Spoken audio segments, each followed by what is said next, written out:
primero vamos a ver un detalle muy importante en esta parte del pasaje.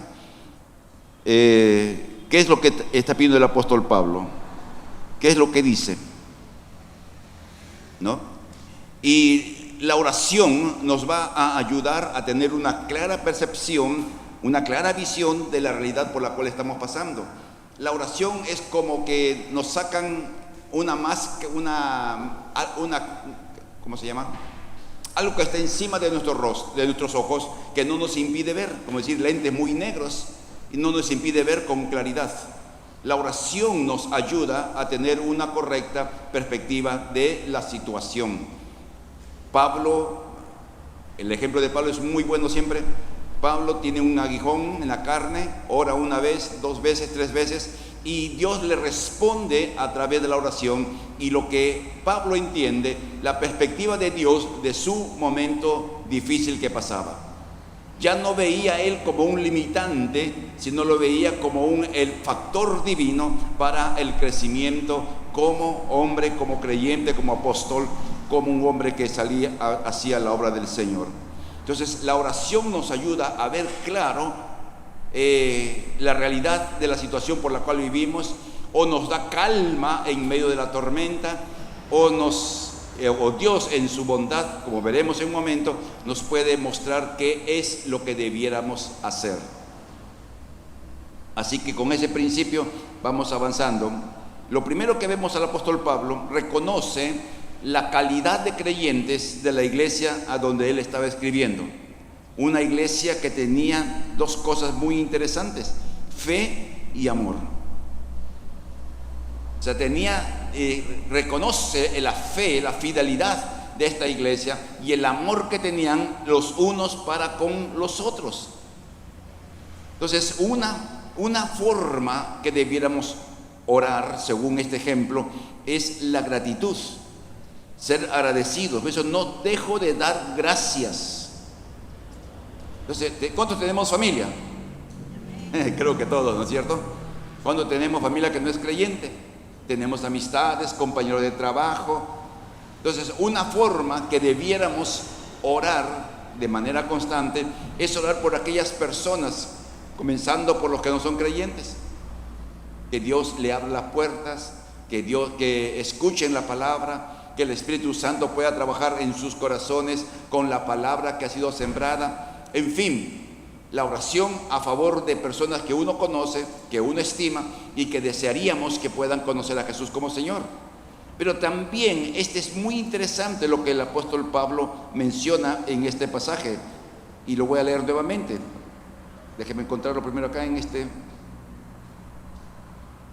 la profunda fe y el amor que tienen por el pueblo de Dios. O sea, esta iglesia amaba a los hermanos. Una iglesia que sabía valorar al hermano, porque uno ama a aquel que conoce y a aquel que valora. Si uno valora a algo o a alguien, la valoración que le damos determina el amor, el aprecio, el cariño. Si usted conoce a alguien un día y después lo ve después de 10 años, usted ni siente nada de pena, tristeza porque no lo vio.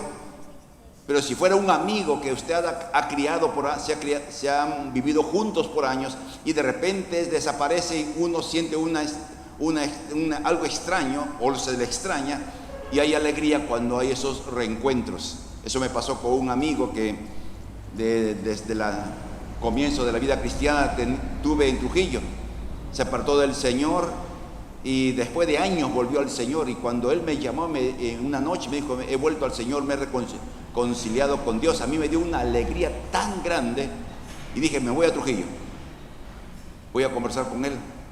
Y me fui a Trujillo a conversar con él, a animarle en su fe para que persevere, para que no se rinda, porque él venía de un mundo un poco complicado, había tenido una vida un poco complicada como varón, ¿no? Y bueno, gracias a Dios sigue firme, sigue fiel en el Señor, está allá en Trujillo, y cada vez que voy, cuando podemos, nos reunimos y vamos a disfrutar de la buena comida trujillana.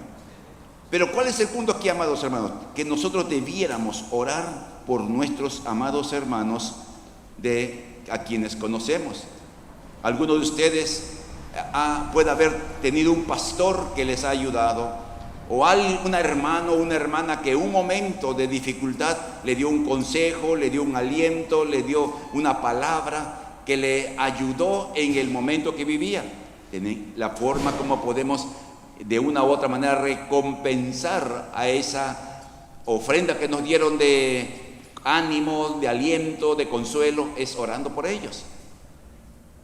Entonces, creo que todos tenemos a alguien por quien decir gracias, Padre, y orar por ellos para que Dios pueda guardarlos. En fin, como uno conoce a quien nos ha dado el consejo, uno sabe más o menos que debiéramos orar. Pero es el punto, ¿no? Es ese interés por orar. ¿Y qué más?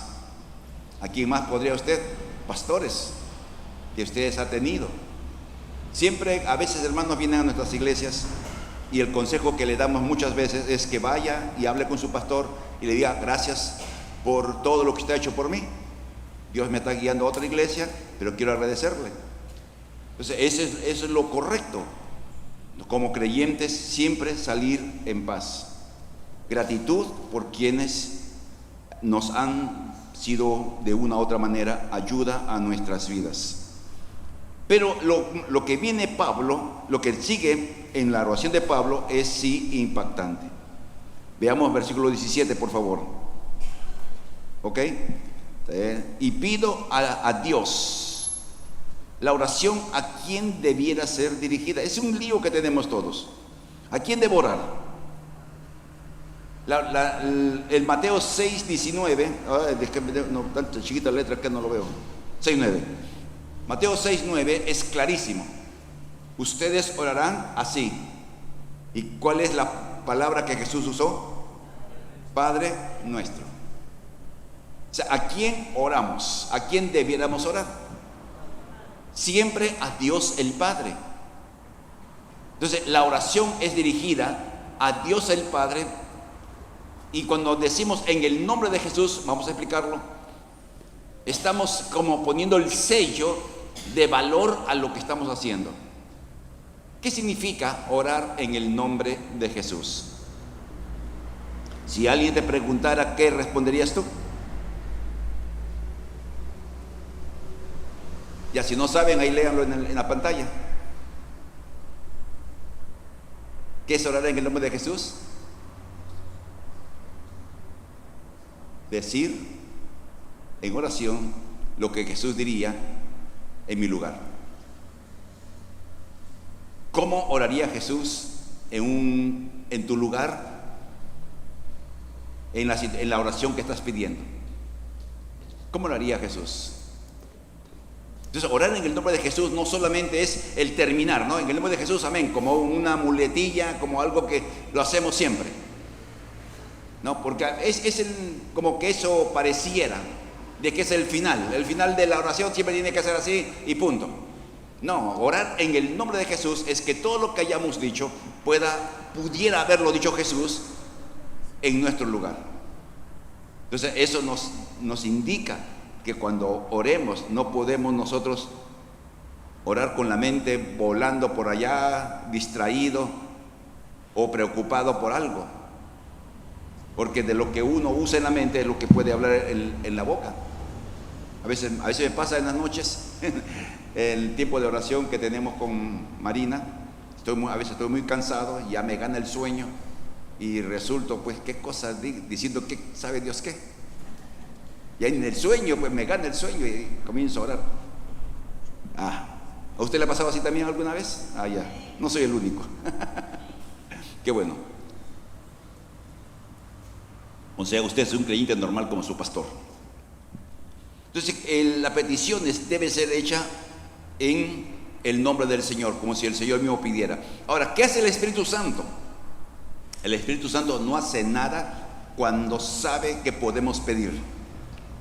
Cuando sabe que tenemos las palabras adecuadas para orar. La Biblia dice en Romanos 8, ¿qué pasaje es? Déjeme verlo. 8, 26 al 27. Orar como comida no sabemos, pero el Espíritu Santo nos ayuda. ¿Cuándo? ¿Cuándo nos ayuda? cuando no sabemos qué pedir. O sea, esa situación que uno se encuentra en la absoluta ignorancia, no saber cómo uno pedir, es allí cuando el Espíritu Santo nos ayuda. Pero no es siempre que lo hacen, sino cuando no sabemos qué decir. Te encuentras en una situación crítica, te encuentras en un momento de conflicto y no sabes cómo orar. Hay una enfermedad, una crisis, y no sabes qué decir o qué pedir o cómo orar. Es allí el Espíritu Santo interviene y ora por nosotros. La Biblia dice con gemidos indecibles. O sea, debe ser muy, muy, muy importante para el Espíritu Santo ayudarnos para que pueda gemir, para que gima cuando estamos pasando momentos de crisis. Entonces, hasta ahí estamos bien, amados hermanos. ¿A quién ora usted? A Dios el Padre. Y como Padre, Él escucha todo, aún las tonterías que podríamos decir. Porque Él lo ha prometido, Él va a escuchar nuestras oraciones. Ahora, no toda oración, ya sabemos, tiene la respuesta que uno quiere. Pero toda oración tiene la bendición de ser oída. Entonces, el simple hecho de que ya me esté escuchando, ya es una recompensa para nosotros. Y hay oraciones que Dios nos va a responder, otras que no va a hacer esperar. Y otras ni siquiera va a tomar en cuenta porque algunas podrían ser necedades lo que pedimos. Bien, sigamos avanzando en este pasaje, y esto es lo importante, y siempre me ha impactado lo que dice el versículo 17, la segunda parte. Que el Dios y Padre de nuestro Señor Jesucristo, el Padre de gloria, les dé, ¿qué cosa? ¿Espíritu de qué? De sabiduría, ¿y qué más?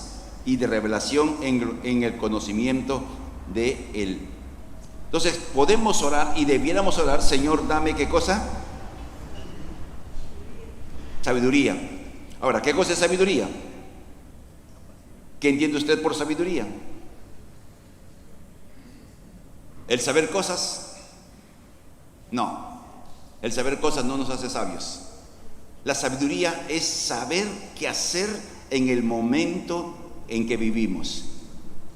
El poder alinearnos a lo que Dios dice en su palabra, poder ponernos de acuerdo nuestra mente y corazón con lo que Dios revela. La sabiduría es eso, es hacer lo que sé que debo hacer o hacer lo que Dios me dice que debo hacer. Hay cosas que uno ya sabe que debe hacer y vaya que somos medios necios, ¿no? Ahora, algunas veces no sabemos qué hacer, y es allí cuando el Espíritu de Dios, por eso habla el Espíritu de revelación, nos dice qué debemos hacer, ya sea a través de un pensamiento, ya sea a través de un consejo, ya sea a través de una enseñanza desde el púlpito, ya sea en una reunión de amigos, alguien comienza a conversar y dice algo que es justo lo que yo necesito saber para tomar o seguir o escoger alguna dirección de vida. La sabiduría viene de lo alto, dice la Biblia. Por eso el apóstol Pablo nos enseña acá, nos dé espíritu de sabiduría. Así que usted, si no sabe qué hacer en alguna situación, ¿qué le debiera pedir al Padre? Dame sabiduría. Y la Biblia dice que si a alguno le falta sabiduría, ¿qué tiene que hacer? Pedirla. ¿Y el Padre dará o no dará? En abundancia, dice. Pero el que pida, pida no dudando. O sea, usted no dice, ojalá que Dios me dé. O pedir sabiduría como un cliché. Señor, dame sabiduría. Así como decir, deme un vaso de agua. Uno tiene que creer aquello que pide, y Dios va a dar la sabiduría. El problema, ¿saben ustedes cuál es? Que Dios nos da y no hacemos uso de la sabiduría que Dios nos da. Ahí está nuestro problema.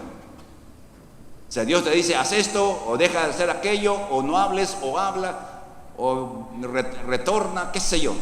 pero uno escucha lo que Dios quiere, dice, no, pero nuestra lógica humana me parece que no es lo mejor, me parece que mejor hago esto, mejor hago aquello. En ese camino estamos muchos de nosotros. La segunda cosa que pide es revelación en el conocimiento de Él.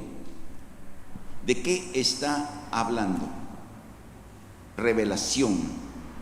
La revelación es que uno tenga una perspectiva clara de de la realidad en la cual nos encontramos.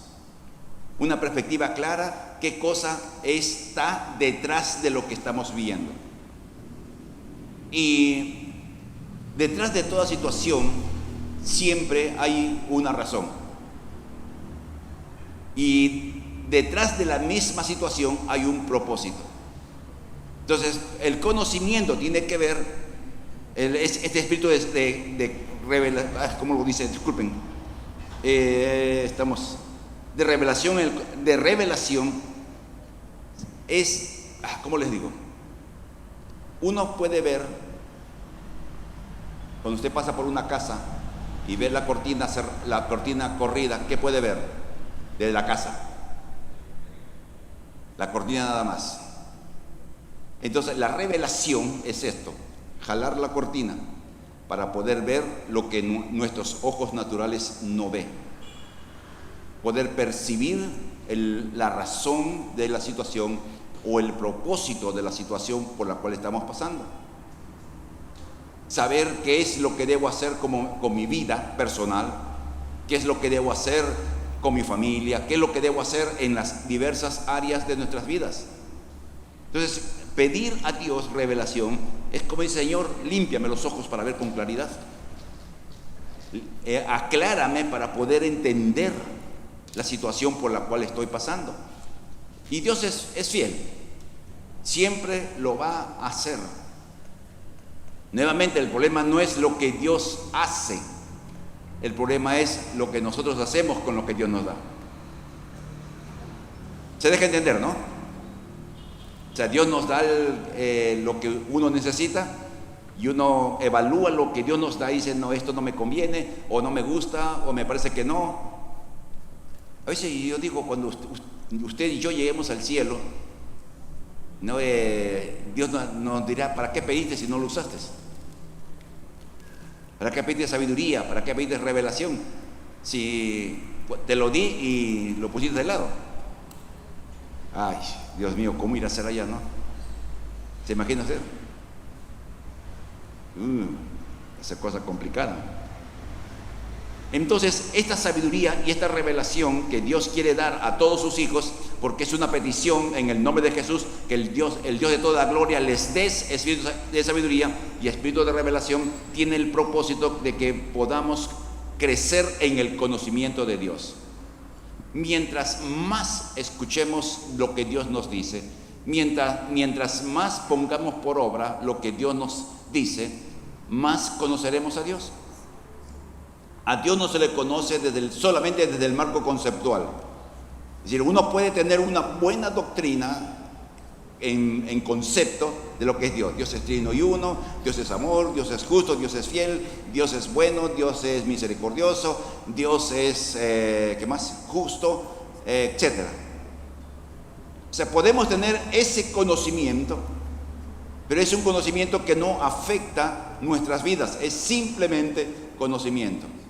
Dígame usted, ¿cuántos estudiaron álgebra? A uno, ¿no estudiaron álgebra ustedes? ¿Sí? ¿Recuerdan? ¿Para qué les sirve ahora? ¿Para qué les sirve en estos momentos? ¿Le arregla algún problema? ¿Le pone pan sobre su mesa? Entonces, podemos tener tanto conocimiento de hechos bíblicos que no nos son útiles porque sencillamente no hemos comprendido que el propósito de conocer cosas de la Biblia no solamente es el saber. El propósito de lo que está escrito, y es lo que el profeta dice, que lo que más debemos anhelar es el conocer a Dios. Y el conocer no está hablando nuevamente de un aspecto teórico. Es el conocer, de tenerlo cerca de nuestro, ponernos cerca de su corazón, acercarnos a Él, desarrollar una relación con la lectura bíblica, con el estudio de la palabra, con el servicio, con las diversas maneras que Dios tiene para que podamos conocerle un poco más. Sabiduría y conocimiento para conocer a Dios. Entonces, es el resultado. Entonces, pedimos sabiduría. Señor, ¿qué hago? Haz esto. Y si no hacemos lo que Dios nos está diciendo a través de su palabra o a través de las diversas maneras, nos hará conocer que Dios sí me respondió, que Dios sí escucha, que Dios sí responde, y que cuando seguimos su voluntad o su dirección, las cosas funcionan. Lo conocemos por experiencia. Sabemos que tenemos mayor conocimiento de Dios, no por la teoría, sino por la experiencia. ¿Cuántos de los que estamos acá sabemos que Dios escuchó y respondió una petición? Entonces, allí tú sabías que Dios escucha la oración. Pero cuando Dios contestó tu oración, llegaste a otro nivel. El saber que Dios escucha y que Dios contesta es otro nivel. No solo es teoría, sino que uno mismo lo ha vivido. Y lo que uno vive, nadie lo puede cuestionar. Es tu vivencia absolutamente personal. Ahora, ¿qué otra cosa? ¿Qué más pide el apóstol Pablo? Veamos ahora el versículo 18. Vamos a leer aquí. Acá está. Pido que les inunde de luz el corazón para que puedan entender la esperanza segura que Él los ha dado a los que llamó, es decir, su pueblo santo, quienes son su rica y gloriosa herencia. ¿Qué cosa está pidiendo?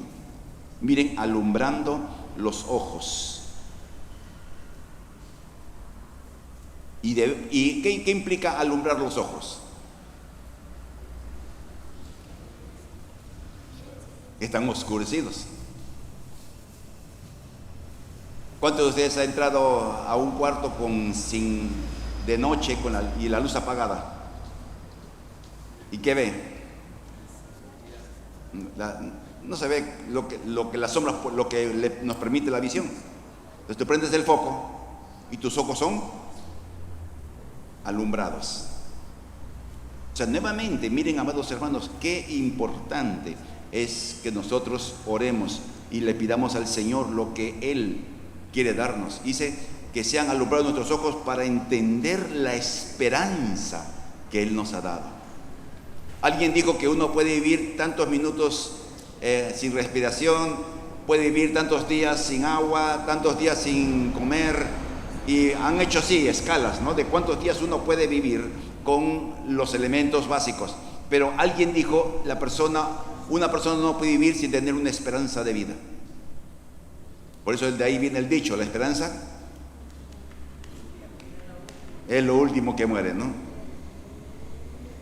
Y miren cómo el apóstol Pablo nos dice para que nuestro entendimiento sea alumbrado, para conocer la esperanza que se nos ha dado. O sea, nosotros vemos más allá del hoy día. Nosotros podemos ver más allá de nuestro día de la muerte. Nosotros podemos ver más allá, el final lo sabemos, estando todavía en mitad de vida. Cuando yo era muy niño, yo vivía en Amazonas, aquí en Lima, ¿no? Y el dueño de la casa tenía un cuarto grande, lleno de libros, de aventuras, de Julio Verne, un montón de... Había unas revistas, eran libros de un investigador, Sexton Brake, así se llamaba.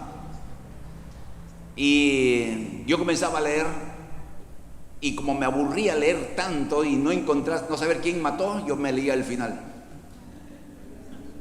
Y luego volví a leer, entonces yo sabía quién lo había matado. Entonces usted ha leído el final de la historia de la humanidad. Por eso su esperanza es segura. No es una esperanza, ojalá pase. No es una esperanza y si no pasa, bueno, no pasa. No, es una esperanza firme. Nuestra esperanza bienaventurada, por ejemplo, saber que Jesús viene por nosotros. Nuestra esperanza bienaventurada, saber que si tenemos que pasar por muerte, nosotros nos encontramos con nuestro Señor Jesucristo y comenzamos a descansar en Él. O sea, sabemos que lo que pasamos hoy día o lo que vivamos hoy día es transitorio. Tenemos la esperanza, una esperanza firme e inamovible. Y la Biblia lo llama como una firme ancla. Entonces tenemos que conocer, tenemos una esperanza, sabemos a dónde vamos, sabemos en qué va a terminar la historia, sabemos que lo que pueda pasarnos, pues tiene un fin y que hay un propósito de vida para cada uno de los que estamos aquí. ¿Cuál es la esperanza? Y la esperanza es preciosa. Como a veces me han escuchado decir, yo alucino, por decirlo así, en la boda del Cordero. Y usted debía alucinarse también de vez en cuando. No, aunque le digan que está medio loco ya. Bueno, a Jesús le dijeron también lo mismo, así que usted no tenga problemas. Me imagino las bodas del Cordero, una gran mesa con mi familia sentados en esa mesa. El saber que uno va a estar toda la eternidad con las personas que uno aquí en la tierra ama. Aquellos que llevaron nuestra herencia espiritual y poder verlos y decir valió la pena. Y va a suceder. Esa es una esperanza que uno tiene. Y es la esperanza que debiéramos todos meternos en el corazón, por cierto. Entonces no solamente tenemos que conocer cuál es la esperanza a la cual el Señor nos ha dado, ese futuro seguro. Un futuro absolutamente seguro. No hay ninguna incertidumbre para un hijo de Dios. ¿Qué pasará con mi vida? ¿Qué pasará con mi casa, con mi familia? Dios ha de guardar cada aspecto de nuestras vidas. Pero Pablo dice algo más, que también debemos saber cuáles son las riquezas de nuestra herencia. O sea, usted es heredero. Y rico MacPato no es nada con la herencia que usted va a recibir. Usted es el Pato Donald, ¿no? De que no tiene nada, tiene un tío rico pero no disfruta nada.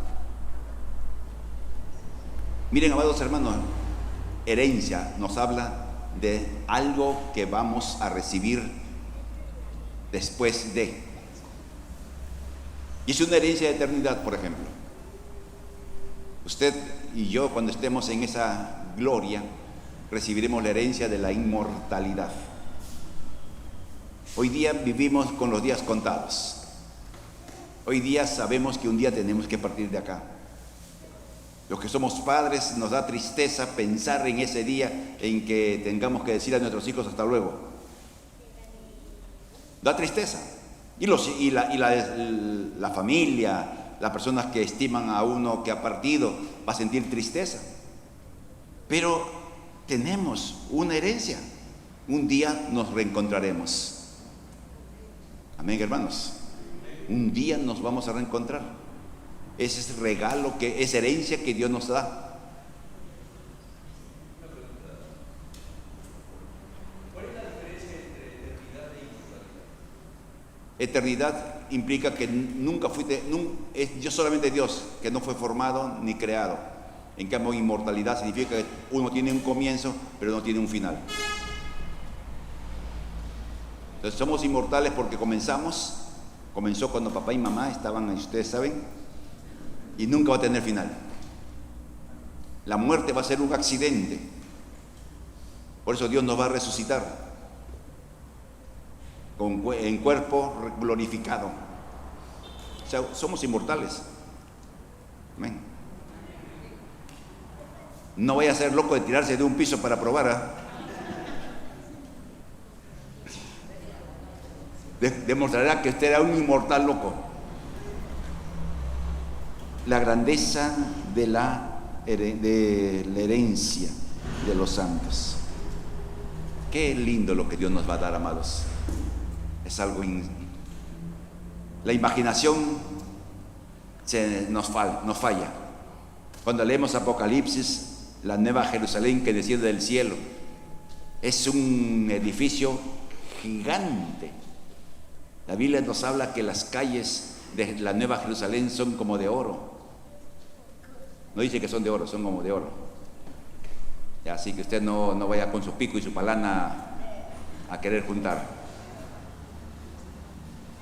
Pero hay algo más que el apóstol Pablo nos enseña.